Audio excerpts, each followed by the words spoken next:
أعوذ بالله من الشيطان الرجيم. بسم الله الرحمن الرحيم. الحمد لله رب العالمين، والصلاة والسلام على سيدنا وحبيب قلوبنا أبي القاسم محمد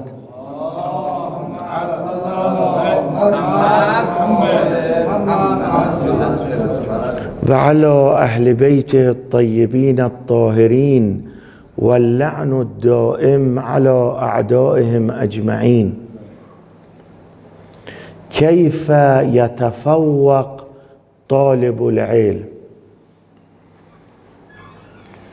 أكو مسألة مهمة، وهي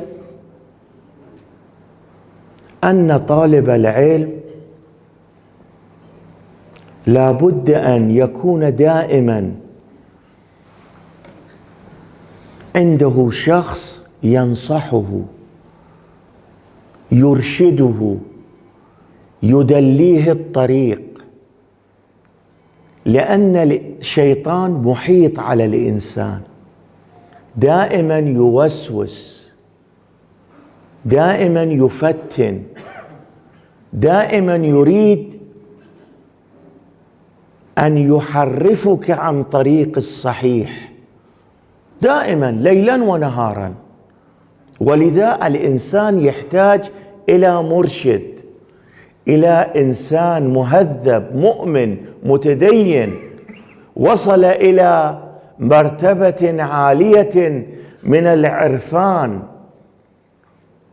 عرفان الإلهي، عرفان الواقعي، وبالنهاية هو معرفة أهل البيت روحي لهم الفداء.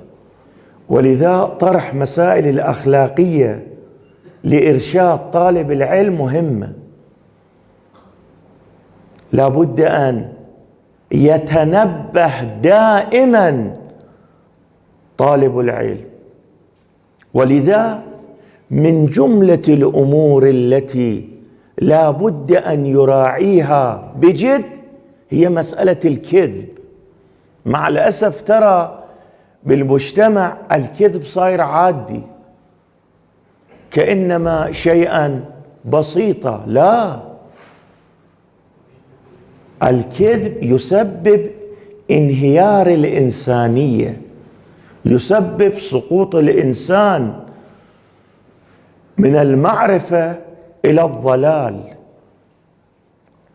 يا أيها الذين آمنوا اتقوا الله وكونوا مع الصادقين. من هم الصادقين؟ أهل البيت. كونوا مع الصادقين. لماذا؟ لأن تتعلموا منهم الصفات الحميدة، الصفات الجلية، حتى تترقى، حتى الله سبحانه وتعالى يرفعك إلى الدرجات العلى. إن الله لا يهدي من هو مسرف كذاب.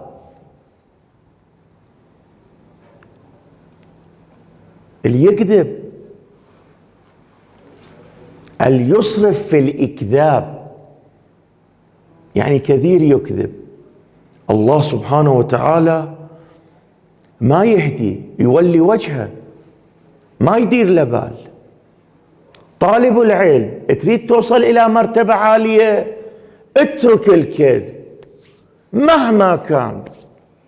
يقول له ليش أمس ما جيت وهالقد انتظرتك؟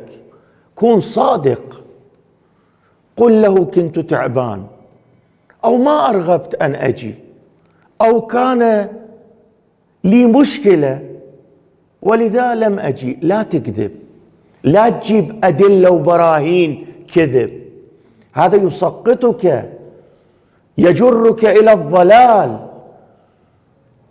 ولذا إمام الصادق يقول إن الله عز وجل لم يبعث نبيا إلا بصدق الحديث وأداء الأمانة إلى البر والفاجر. الله الله، شوف شي يقول إمام الصادق، الله لم يبعث الأنبياء إلا أنه كلهم صادقون. ويؤدون الأمانة.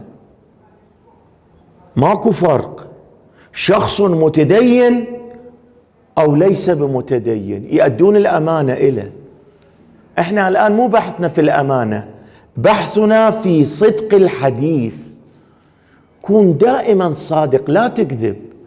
ممكن تصير لك مشكلة اتحملها لأجل أن لا تكذب. الله سبحانه وتعالى ينظر إليك، يراك كيف تتعامل مع المسائل الشرعية، هل تهتم أم لا. إن كان همتك في الصدق الله يرفعك. إن كنت لا تبالي بصدق الحديث الله سبحانه وتعالى لا يهتم بك.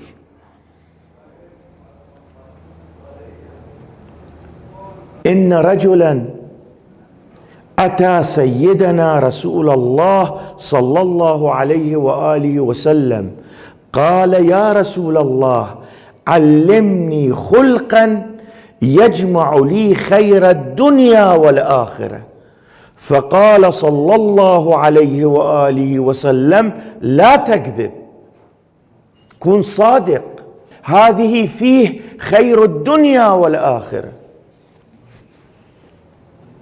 إمام الصادق يقول: إن الصادق أول من يصدقه الله عز وجل. الله إذا كنت صادق الله يصدقك، الله يصير وياك صديق، الله يأخذ بيدك. إذا صرت إنسان صادق الله يأيدك، يأخذ بيدك. ليس الكذب من خلائق الإسلام، ليس الكذب من أخلاق الإسلام. إذا تريد واحد تشوف مسلم واقعي أم لا، انظر إلى أخلاقه. كم من علمائنا الأبرار وقعت لهم وقائع كانوا صادقين في أمرهم، دائما كانوا يقولون الحق ويصدقون في كلامهم. الله سبحانه وتعالى رفعهم.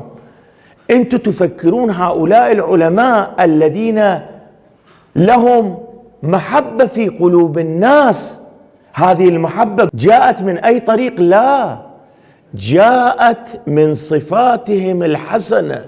ومن جملة تلك الصفات ترك الكذب. الكذب من الكبائر. إذا تريد تخدم الدين وترتكب الكبائر لا يمكن الجمع.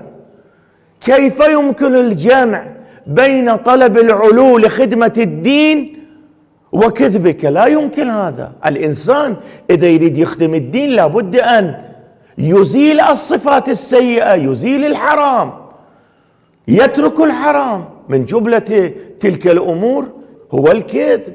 لا تكذب، الله يرفعك. مو أنت إجيت لحوزة العلمية أن تخدم الدين، شلون تفعل في مجال التعلم التناقض؟ لا يمكن. الإنسان إذا يريد يصل إلى مرتبة لابد أن يلتزم بالتقوى. إمام السجاد روحي له الفداء يقول: اتقوا الكذب الصغير منه والكبير في كل جد وهزل، فإن الرجل إذا كذب في الصغير اجترأ على الكبير. إمام السجاد يقول: لا تقرب إلى الكذب الصغير والكبير، يعني اترك الكذب إن كان صغيرا أو إن كان كبيرا، اتركه بجد أو بمزح، اتركه. لأن إذا الإنسان تعود على كذب الصغير يتعود على كذب الكبير، ما يقدر ما يكذب. اتق الله يا طالب العلم، انتبه، الدنيا تنتهي. تريد توصل وتخدم، وانت تريد تخدم، تريد تدعم المذهب. من أحد الأمور التي تسبب توفيقك في هذا الطريق أن تترك الكذب. الله سبحانه وتعالى يجعلنا من الصادقين ببركة الصلوات على محمد وآل محمد. اللهم صل على محمد وآل محمد. عجل